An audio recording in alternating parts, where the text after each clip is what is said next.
जय हिंद। इस वीडियो में हम समझते हैं दर्पण के बारे में। पिछली वीडियो में हम आप लोगों को प्रतिबिंब, वास्तविक प्रतिबिंब और प्रकाश परावर्तन के नियम, ये सब हम आप लोगों को पिछली वीडियो में बता चुके हैं। ठीक है, तो पहला क्वेश्चन जो एग्जाम में बनता है वो क्या बनता है, देखिए ध्यान से।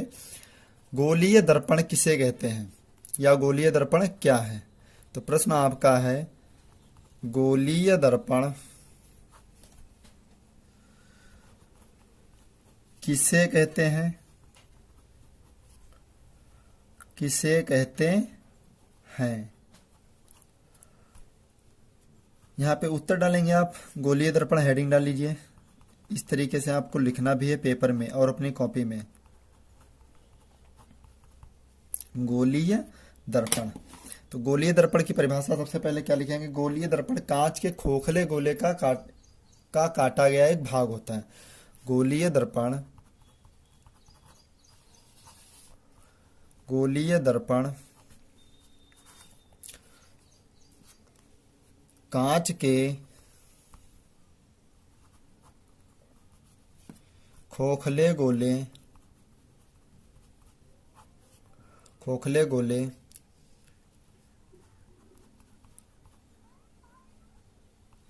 गोले का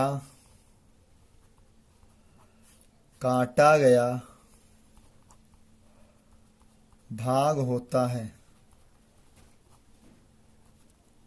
भाग होता है। इसके एक तल पर, एक तल पर पारे की कलई, पारे की कलई तथा दूसरे तल पर, दूसरे तल पर लाल ऑक्साइड, लाल ऑक्साइड का पेंट होता है, पेंट होता है। दूसरा तल, सॉरी, एक तल पर पारे की कलई तथा तथा लाल ऑक्साइड, ये आप लोगों को दूसरे तल पर नहीं लिखना है, यहां से लिखना लाल ऑक्साइड का पेंट होता है। दूसरा तल उभरा हुआ होता है, दूसरा तल उभरा हुआ लिखें या फिर लिख दे परावर्तक तल होता है, परावर्तक तल होता है। अब यहां से समझिए, गोलीय दर्पण दो प्रकार का होता है। गोलीय दर्पण दो प्रकार का होता है। नंबर एक, अवतल दर्पण। नंबर दो, उत्तल दर्पण। अब समझ लीजिए गोलीय दर्पण होता क्या है, किस तरीके का होता है, तो हम आप लोगों को इसका चित्र भी बनाकर बता दें। देखिए ध्यान से, गोलीय दर्पण इस तरीके से कुछ होता है, जिसके एक साइड में पेंट होता, नीचे पेंट होता, बाहर उभरा हुआ तल होता है। इसे यहां से बीच से इस तरीके से काटा जाता है, इस तरीके से काटा, तो बीच से आने वाली रेखा क्या बनती है आपकी, मुख्य अक्ष, यानी जहां पे मिल जाए उसे क्या कहते हैं हम, मुख्य अक्ष। ये मिरर हो गया हमारा, तो M1 और M2।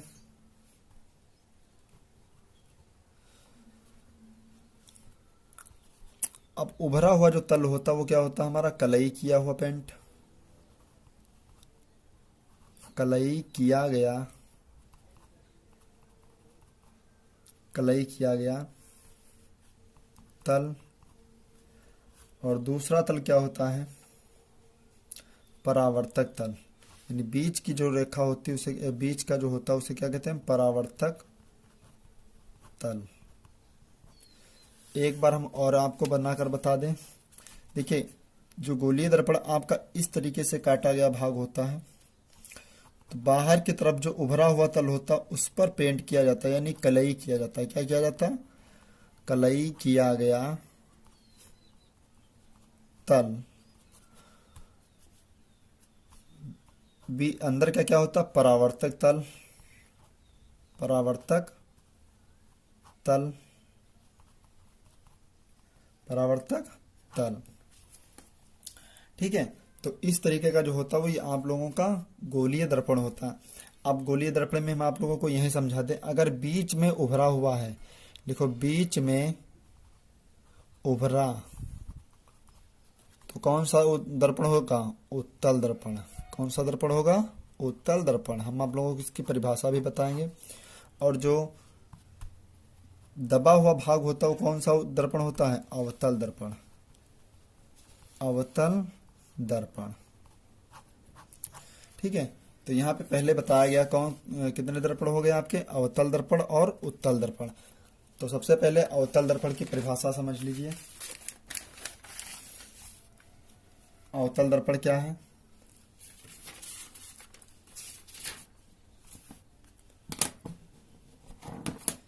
हेडिंग डाल लीजिए आप, अवतल दर्पण। अवतल दर्पण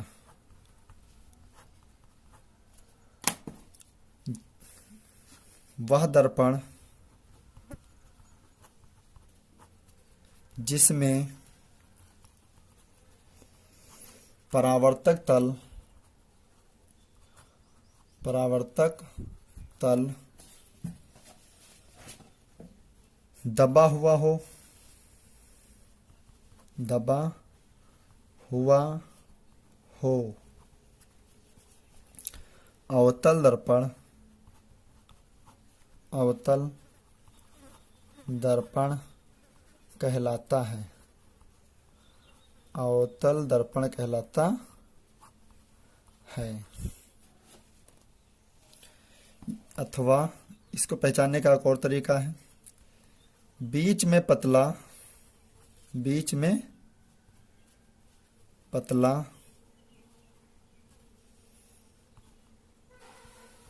बीच में पतला व किनारों पर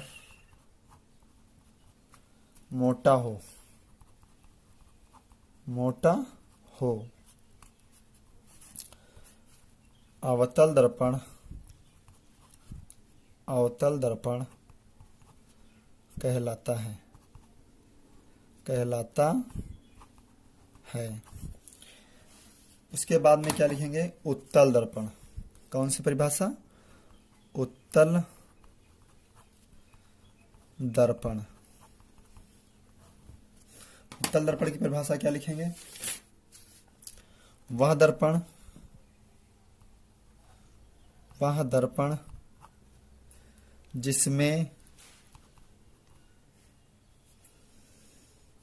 जिसमें परावर्तक तल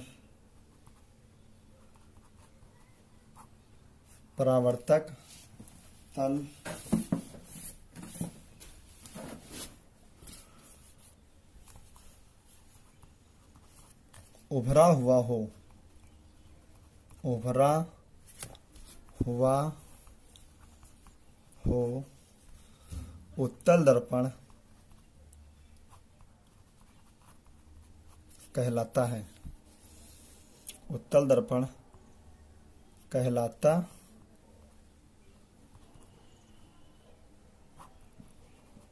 है। ओके, अथवा करके इसकी और एक परिभाषा याद रखना अपनी भाषा में। अथवा बीच में मोटा व किनारों पर पतला हो। उत्तल दर्पण कहलाता है। ओके, तो ये आप लोगों की दर्पण से संबंधित परिभाषाएं थी। अब दर्पण के कुछ मुख्य इंपॉर्टेंट पॉइंट हैं, वो आप लोगों के एग्जाम में बहुत पूछे जाते हैं, तो उनको भी आप लोगों को अपनी कॉपी में लिख लेना है। और वो कौन कौन से दर्पण मुख्य इंपॉर्टेंट टॉपिक हैं वो भी आप लोगों को बता रहे हैं। ठीक है, तो एक पूछा जाता है आप लोगों को, आप लोगों के एग्जाम में, तो जो परिभाषाएं पूछी जाती है वो परिभाषाएं हम आप लोगों को एक एक करके सभी लिखवाएंगे। तो प्रश्न आप लोगों का बनता है, गोलीय दर्पण, गोलीय दर्पण से संबंधित परिभाषाएं। गोलीय दर्पण से संबंधित परिभाषाएं। तो पहली परिभाषा क्या होती है, याद रखना, वक्रता केंद्र। वक्रता केंद्र बहुत पूछा जाता है एक नंबर में, बकवास कुछ भी मत पढ़ना। वक्रता केंद्र, वक्रता केंद्र की परिभाषा पूछी जाती है। देखो, उस गोले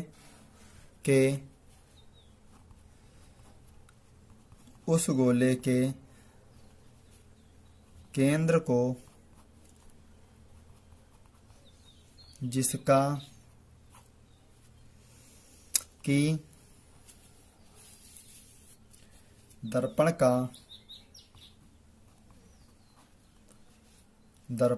एक भाग है। दर्पण का वक्रता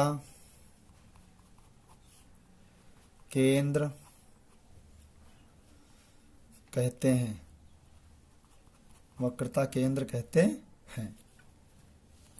अगली परिभाषा पूछी जाती है आप लोगों की, वक्रता त्रिज्या। बहुत पूछा जाता है वक्रता त्रिज्या। तो वक्रता त्रिज्या में क्या लिखेंगे, उस गोले की त्रिज्या को, उस गोले की त्रिज्या को जिसका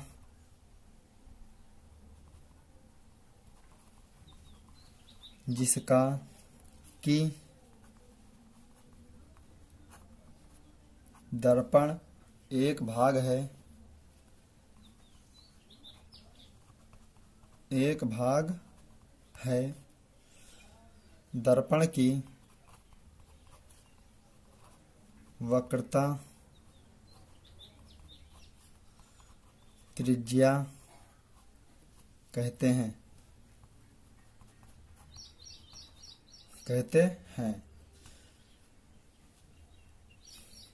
अगली जो परिभाषा आपकी पूछी जाती है वो पूछी जाती है दर्पण का ध्रुव। दर्पण का ध्रुव, ये भी याद कर लेना। तो इसको डायरेक्टली लिख लीजिए, दर्पण का ध्रुव, या खाली ध्रुव लिख लीजिए, इतना ही बहुत है। दर्पण के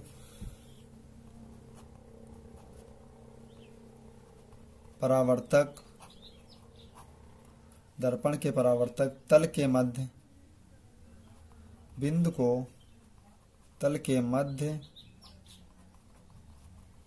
बिंदु को दर्पण का ध्रुव कहते हैं। इसे P से प्रदर्शित करते हैं।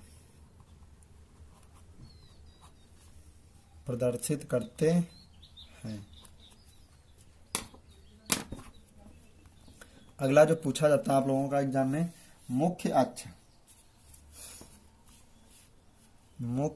अक्ष। ये सभी इंपॉर्टेंट परिभाषाएं हैं, आप लोगों को पूछी जाएंगी एग्जाम में जरूर। ठीक है, तो आप लोग अपनी कॉपी में भी लिख लेंगे और अपने दिमाग में भी सेट कर लेंगे अच्छी तरीके से। ठीक है, ये कोई फिजूल की चीज़ें नहीं, हम आप लोगों को वहीं पढ़ाएंगे जो एग्जाम में आता है, क्योंकि हम एक खुद एग्जाम में जाते हैं, हमारी ड्यूटी खुद एग्जाम में लगती। पेपर करवाने जाते हैं, पेपर भी पढ़ते हैं, और ऑनलाइन ऑफलाइन दोनों तरीके से कोचिंग भी पढ़ाते हैं, और एक इंटर कॉलेज में भी हम पढ़ाते हैं। ठीक है, तो ऐसा आप मत समझिए कि हम यूं ही पढ़ा रहे हैं, तो हम वही पढ़ा रहे हैं जो आप लोगों के एग्जाम में पूछा जाता है। ठीक है, तो आगे पूछा रहा है, अगली जो हेडिंग है आपकी क्या है, मुख्य अक्ष। मुख्य अक्ष क्या है, दर्पण के ध्रुव तथा वक्रता केंद्र को मिलाने वाली रेखा को दर्पण की मुख्य अक्ष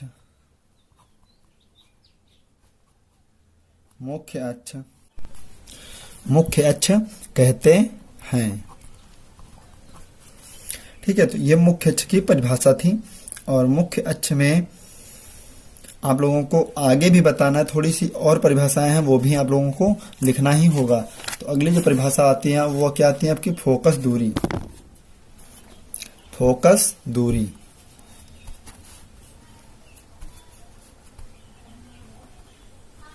फोकस दूरी। फोकस दूरी में क्या लिखना है आपको, दर्पण के ध्रुव तत् से मुख्य अक्ष से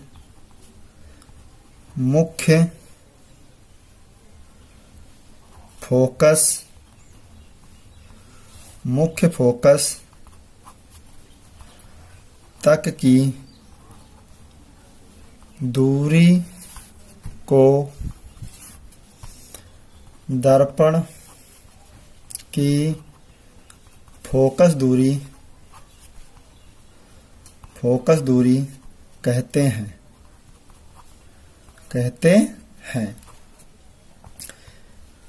दर्पण की फोकस दूरी कहते हैं। इसे एफ से प्रदर्शित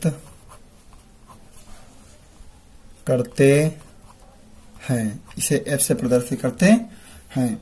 अगली जो आपकी परिभाषा है वो क्या है, फोकस तल। ये भी आप लोगों को पूछा जाता है एग्जाम में बहुत। फोकस तल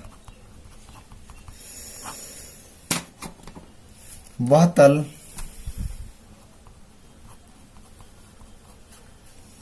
जो मुख्य फोकस में से होकर जाता है तथा मुख्य अक्ष के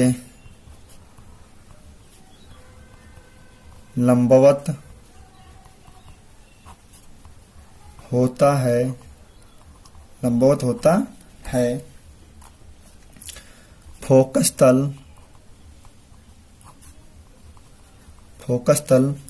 कहलाता है। ओके।